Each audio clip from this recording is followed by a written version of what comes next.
Hello, Assalamualaikum. Good afternoon.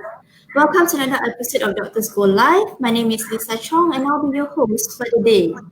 So today we're going to discuss the topic of technique, positioning, and attachment of breastfeeding. And I'm sure a lot of mothers, new mothers, concerned mothers out there are intrigued by the topic because you guys want to learn the right way, the proper way to breastfeed your infants. So to share with the right technique, I'm going to welcome Columbia Asia Hospital Iskandar Putri's lactation counselor for today's Dr. Go Live, Puan Siti Shazila Shirin. Hi, how are you, Puan Siti? Hi, fine, thank you. How are you, Lisa? I'm doing great. Thank you so much for asking. So before we proceed, I would like to mention to our audience here, if you have any form of question, you can just leave it underneath the comment. And after our sharing session, we will come back to you to answer your questions with Puan Siti, okay? So Puan Siti, do you mind if we go straight to the questions? Can. Okay, so the first question that really intrigues me regarding this topic is what are the benefits of breastfeeding compared to formula milk? Okey. Seperti yang kita tahu, PKM telah mengeluarkan polisi penyusuan kepada semua ibu yang selepas melahirkan bayi digalakkan untuk menyusukan bayi mereka dari lahir sehingga umur 6 bulan.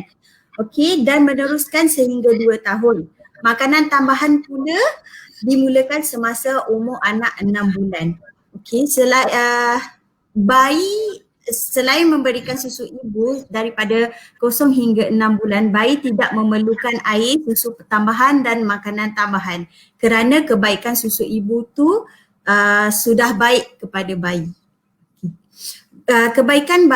Kebaikan susu ibu kepada bayi dan ibu adalah ibu cepat kembali ke bentuk yang asal, tidak memerlukan susu formula ketika keluar, mengeratkan hubungan ibu dan anak, mengurangkan masalah alergik dan penghadaman bayi. IQ bayi akan jadi lebih tinggi, mengurangkan risiko osteoporosis, ovarian cancer atau breast cancer lah kepada ibu. Juga dalam susu ibu tu terdapat sistem imunisasi yang sangat baik, berikutan kandungan susu ibu mempunyai antibody yang sangat baik untuk bayi beliau lah. Okay. So saya nak tanya, apakah importance of good positioning and good attachments? Okay. Slide.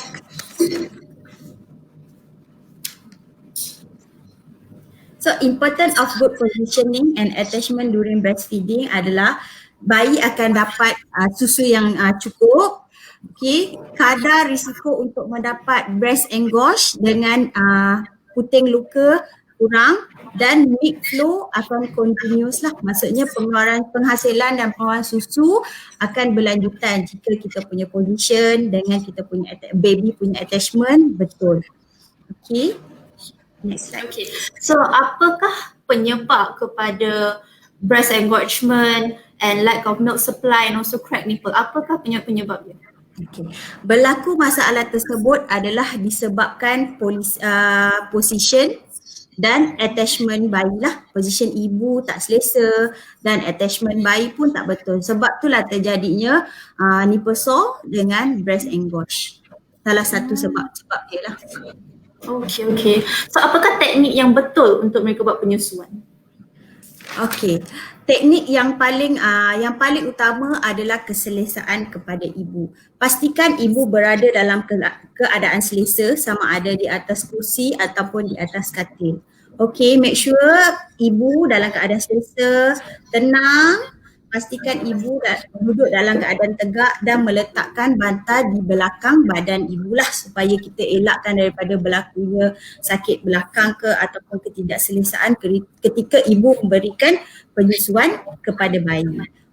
Kalau ibu duduk dekat kursi tu terlalu pendek atau terlalu panjang, pastikan ada kerusi kecil untuk support kaki ibu lah. Okay. Next.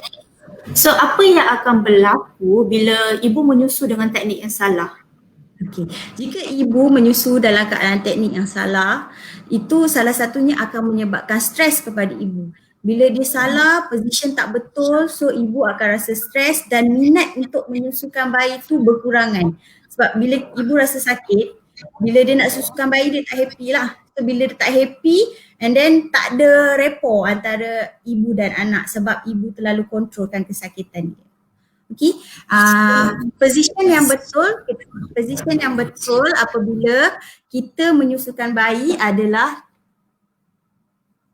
position cradle hold. Kita panggil cradle hold lah.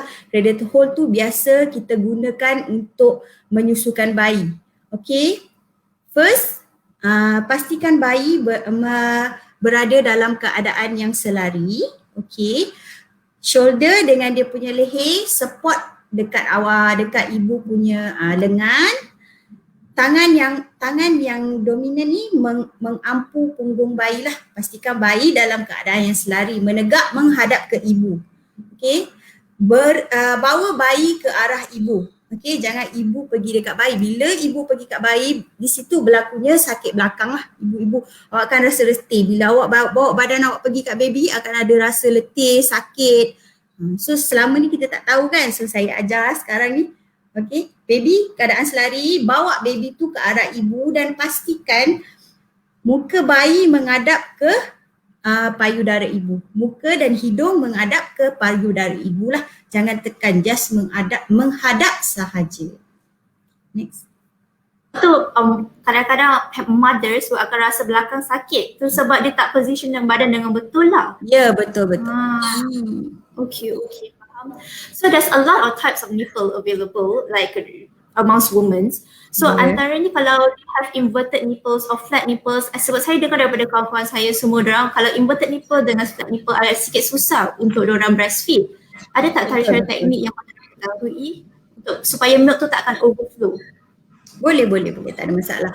Okay, saya pun selalu dapat aduan daripada ibu-ibu. Ada yang mengadu puting mereka tidak normal lah, maksudnya flat nipple or inverted nipple. So bila diorang notice diorang punya breast flat nipple dan inverted nipple, diorang rasa tak yakin untuk breastfeed baby sebab puting tak keluar susah. Jangan risau. Walau macam mana pun bentuk puting kita, every mother can breastfeed her baby. Okay, kita ada 4 jenis pad yang common kita nampak dekat ibu-ibu lah. So first, inverted nipple adalah nipple biasa yang kita jumpa. Okay, second flat nipple rata. Okay, third inverted nipple ke dalam. Fourth ni nipple reacted, maksudnya nipple tu ke dalam, bila tekan baru dia terkeluar, bila you lepaskan dia masuk ke dalam balik. Itu adalah type-type nipple yang biasa kita tengok dekat ibu-ibu. Okay. So teknik dia adalah patut orang gunakan masa kalau inverted ataupun flat? Okay, next slide. Okay, selalu kita akan gunakan teknik sandwich ni, kita panggil teknik sandwich lah. Teknik sandwich ni you boleh hold you punya breast dengan keadaan C hold, U hold ataupun scissor hold. Tapi usually kita pakai C hold lah, lebih mudah.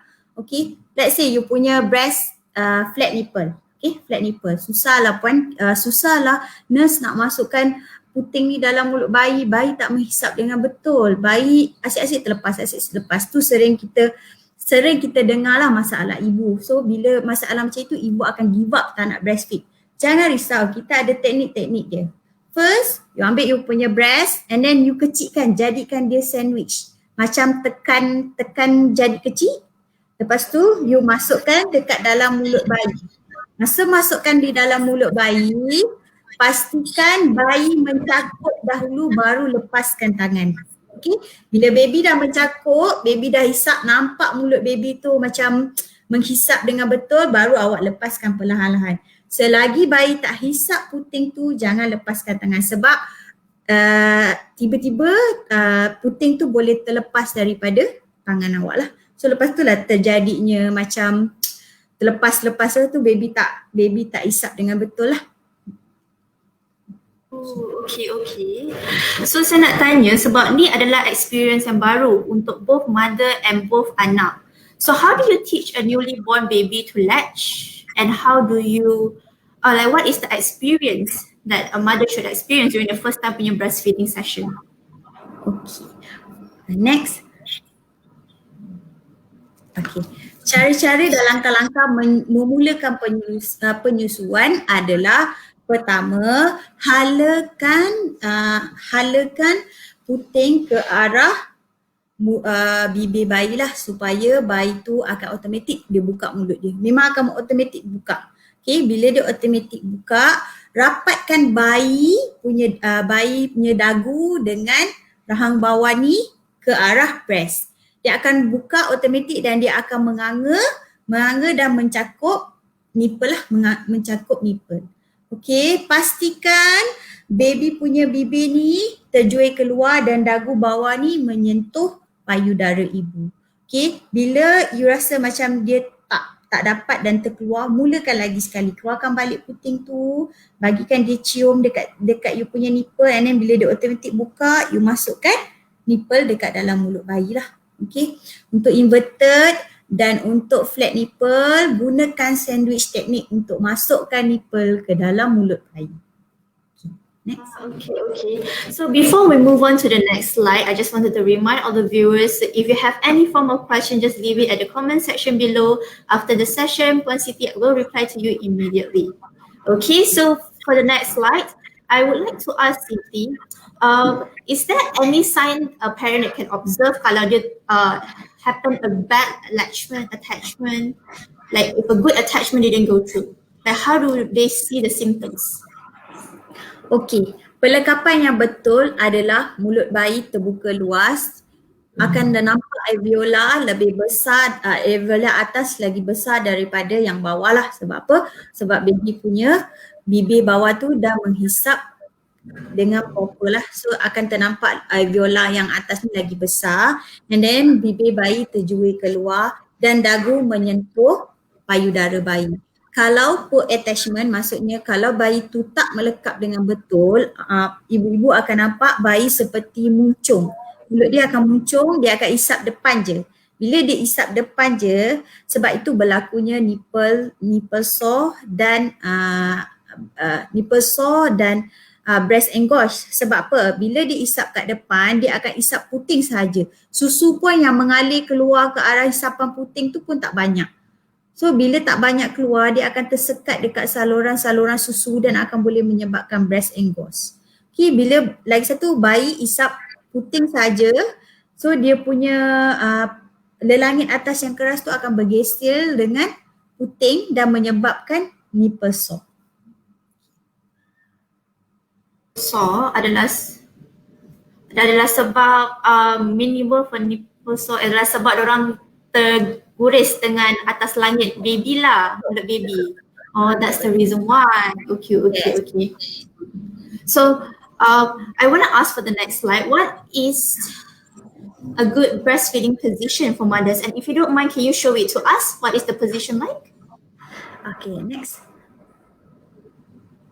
Okay, so ni yang kita explain tadi lah, attachment, cara yang betul dan cara yang salah. So seperti awak perempuan boleh tengok kat rajah ni, kalau attachment yang betul, mulut bayi akan terbuka dengan lebih luas dan dagu menyentuh ke arah payudara, bibir terjual keluar. Okay, kalau perasan ada alveola nampak dekat atas. Kadang-kadang ada ibu yang alveola dia kecil, tak apa, janji dia masuk semua. Bayi dia akan isap bulatan yang besar saja. Okay, bila dia isap bulatan besar tu adalah attachment yang betul tu. Jangan risau. Tapi kalau bayi yang hanya menghisap puting saja, itu adalah attachment yang salah. So saya kata kalau ibu tu tak ada puting ke atau puting dia ke dalam ke apa, jangan risau. Sebab bayi dia akan isap yang besar, bulatan yang besar saja, bukan puting.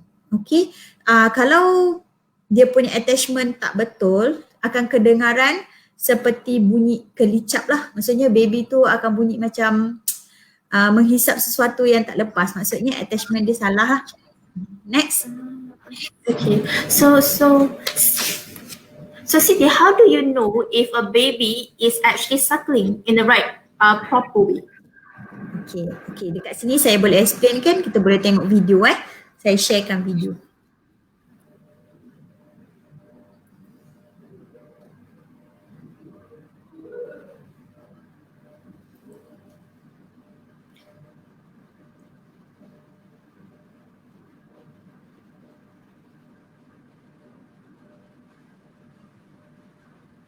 Okey. Kalau kita tengok ini adalah poor attachment. Okey. Bila poor attachment, so puting alveola tak masuk dengan sepenuhnya. Ada nampak apa? Perempuan kalau perasan ada nampak kemerahan di situlah sebab puting ibu bergeser dengan lelangit bayi. So bila bergeser dengan lelangit bayi, di situlah berlakunya nipple sore. Okey, kalau perasan lagi sekali, bila dia menghisap puting tu, saluran susu yang keluar adalah sikit. Okay.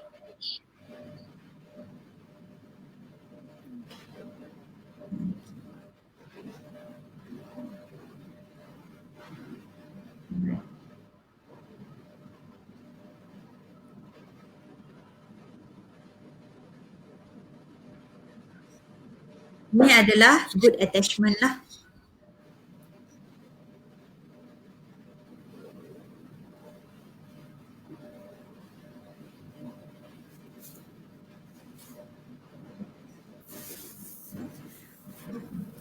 Kalau kita perasan tengok bayi masukkan semua alveola dalam mulut dia, betul? So masukkan semua alveola, so puting tersebut tidak bergeser dengan lelangit bayi. Puting berada betul kat tengah. So bila baby isap, baby akan mengeluarkan susu yang banyak dan situ berlakunya penyusuan yang continuously. Okay.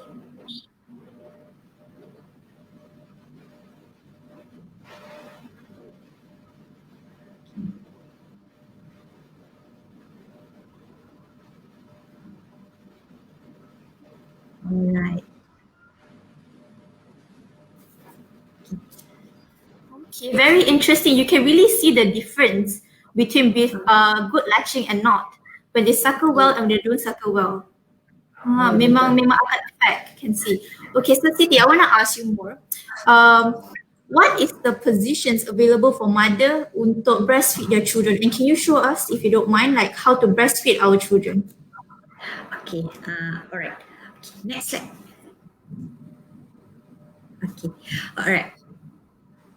Okay, so ini kita ada 4 type of breastfeeding position lah yang selalu ibu gunakan untuk memberi untuk meneruskan penyusuan. Okey. Type yang pertama adalah cradle hold, seperti mendukung. Okey. Pastikan ibu dalam keadaan yang selesa, duduk atas kerusi atau dekat katil, duduk dalam keadaan selesa. Okey, macam saya ajar tadi, hold your baby, pastikan leher dan bahu bayi support menggunakan lengan ibu dan tangan support punggung bayi lah begini selari. Okey. Pastikan bayi menghadap ke arah payudara. Bila bayi menghadap ke arah payudara, so ibu-ibu boleh senang untuk masukkan payudara ke dalam mulut bayi. Itu adalah step yang pertama. Step yang kedua kita panggil cradle hold. Okay, cradle hold sama juga ibu mesti dalam keadaan yang selesa. Okay, tapak tangan ni pegang antara bayi punya leher dan bahu tegak. Macam ni, and then kepitkan bayi ke lengan lah dan bayi akan selari menghadap ke payudara begini. Okay, so ibu pun akan memegang breast seperti C-hole untuk masuk ke dalam mulut bayi. Okay. Type yang ketiga adalah football hold. Okay. Football hold pun senang juga. Pastikan ibu duduk comfortable. Okay. Bawa kepit bayi di ketiak. Ambil tangan, support baby punya leher dan bahu dan menghadapkan bayi ke arah payudara yang berdekatan dan masukkan payudara ke dalam mulut bayi lah. So football hold ni suitable untuk ibu-ibu yang twin baby lah. Twin baby or single baby pun okey, small baby pun okey. Bila menggunakan football hold ni kita boleh nampak baby tu attach dengan betul atau tidak. Okey, lagi senang jugalah. Tapi ikut keselesaan ibu. Kalau ibu rasa dengan keadaan cradle hold boleh, okey teruskan. Kalau football boleh, stable, dia boleh support, okey teruskan, tak ada masalah. Okey, type yang keempat adalah lying down position. Okay, lying down position ni ibu mesti dalam keadaan mengiring.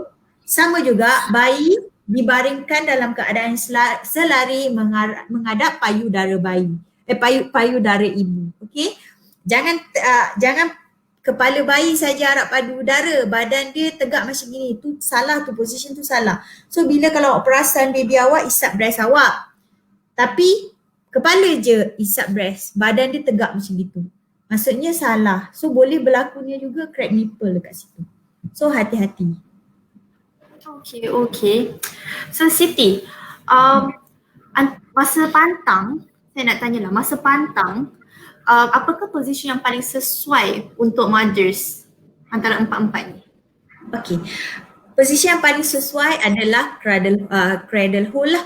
So macam saya cakap, teknik menggendong bayi itu adalah paling sesuai lah untuk ibu-ibu. Apakah sebabnya? Sebabnya bila ibu memegang bayi dalam keadaan cradle hold, daripada situ ibu boleh tengok muka bayi, nampak rapport antara ibu dan bayi, and then risiko untuk baby macam baby lemas ataupun baby kita terhempak baby pun kurang. Daripada situ kita boleh nampak respon baby lah. Baby respon macam mana, baby attachment macam mana, baby position macam mana. So sebab dalam pantang baby masih kecil lagi. So bila kita tak perasan kadang-kadang kita terhempak baby ke, okay, itu dah position yang betul lah untuk selalunya untuk dalam pantang. Tapi selepas baby besar, depends on you lah. You nak dalam keadaan baring pun boleh, dalam keadaan duduk pun boleh, macam-macam pun boleh. Faham. So tak nak terhempak baby sebab tu that is the best position lah so far. Okay, well noted. Okay, I think we finished with the slides, but right now I have a personal question, if you don't mind, that really interests me from the beginning. Is that I would like to ask, what are the initial symptoms of breast engorgement and apakah efek-efek of having like breast engorgement? Apakah yang akan berlaku kepada mother? Okay, jika berlakunya bengkak payudara, anda akan perasan payudara anda akan membengkak. Bila membengkak, dia akan kelihatan seperti berkilat dan panas. Okay, and then bila dia berkilat dan panas, ibu juga akan rasa tidak selesa dan akan terjadinya demam lah kepada ibu. So kalau kita tak nak terjadinya berlaku breast engorgement, pastikan position dengan pelakapan kita betul. Dan bila breast dah full breast, lakukan teknik hand expression. Okay, saya ajarlah sikit pasal hand expression ni. Okay, andai kata breast ibu bengkak atau penuh lah, kita selalunya tak galakkan untuk ibu gunakan breast pump di awal pantang, macam hari kedua, ketiga, seminggu macam itu kita tak galakkan sebab susu yang pertama tu susu tu pekat. Okay, kalau awak pump pun susu tu takkan keluar. Kalau perasan susu tu keluar sikit je sebab dia pekat. So benda yang paling efektif adalah dengan menggunakan tangan. Okay, first you punya breast tengah bengkak kan. Okay, so urut perlahan-lahan macam gini, bagikan dia renggang. Okay, bila dah rasa renggang, ambilkan 2 jari, tarikkan, letak di bulatan yang besar sini. Tu you tarik ke belakang dan you perah ke depan. Okay, jangan perah puting. Kalau perah puting memang sakit. Okay, kena perah daripada belakang ni, tarik ke belakang dan perah. So daripada situ you akan nampak susu you keluar. So menggunakan hand express juga, kalau breast bengkak kita akan rasa macam ada ketul-ketulan di payudara kan. So dari situ you boleh urut-urut sendiri. Bila urut sendiri, so nanti dia akan resolve sendirilah. Bila dah rasa renggang, bila dah rasa tenang, okay, bila rasa tenang, mulakan penyusuan kepada bayi lah. Beri bayi, isap you punya breast. Okay, jangan biarkan dah renggang, dah tak sakit, tak payahlah sebab sekejap je dia akan datang balik breast engorge tu. So galakkan bayi untuk menghisap puting lah, menghisap payudara lah. So bila dia hisap payudara, so breast engorge tu akan pelan-pelan release. Okay, kalau kita biarkan breast ni biarkan breast ni engorge, dia akan end up with infection lah. Bila end up with infection, mother kena jumpa doktor. Bila jumpa doktor, doktor akan buat satu prosedur lah. Prosedur membuang infection, membuang nanah lah yang terkandung dekat dalam breast ibu. Tapi bila doktor dah buang nanah tu, still mother boleh continue breastfeeding after dah buang anak tu. Jangan risau, jangan fikir doktor dah buat operation kat saya tak boleh breastfeeding. Tak boleh, tak ada masalah pun. You boleh je continue breastfeeding. Okay, mungkin terjadinya jangkitan tu mungkin salah teknik sebab tak tahu kan, ataupun tertidur ke, tak perasan ke, tak apa. Okay, bila breast kita dah diubati, teruskan penyusuan. Okay? Okay, faham. So thank you so much for spending your time to share with us. Ada tak tips-tips lain untuk mother-mother dekat luar tu, mana tahu untuk new mothers, the one that is very concerned and very worried during their first breastfeeding session? Mana tahu Siti boleh bagi tips ke? Okay, boleh. Okay.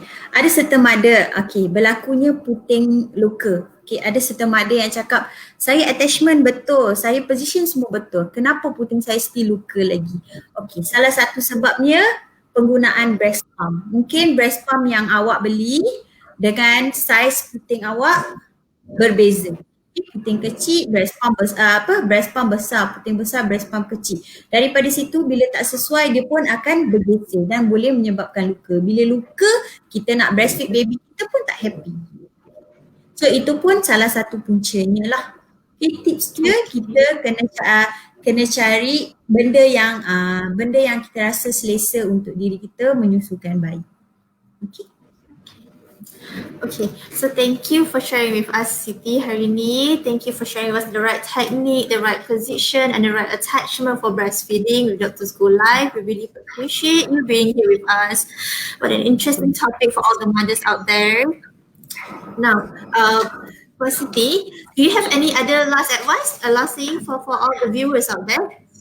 Okay, advice saya, pastikan ibu-ibu menyusu bayi, kalau ibu-ibu nak berjaya menyusu bayi, pastikan ibu-ibu menyusu bayi direct breastfeeding daripada bayi lahir sehingga 1 bulan.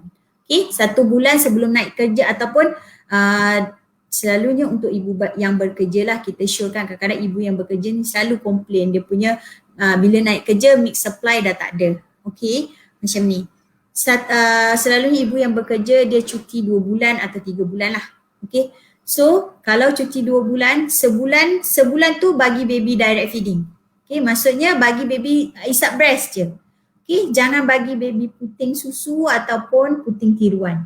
Just bagi puting ibu saja dalam masa 1 bulan. Okay, and then 1 bulan sebelum nak kerja baru ajar bayi untuk cuba guna puting tiruan lah, macam botol susu ke apa ke. Okay, boleh kasih baby gunakanlah sebulan sebelum naik kerja.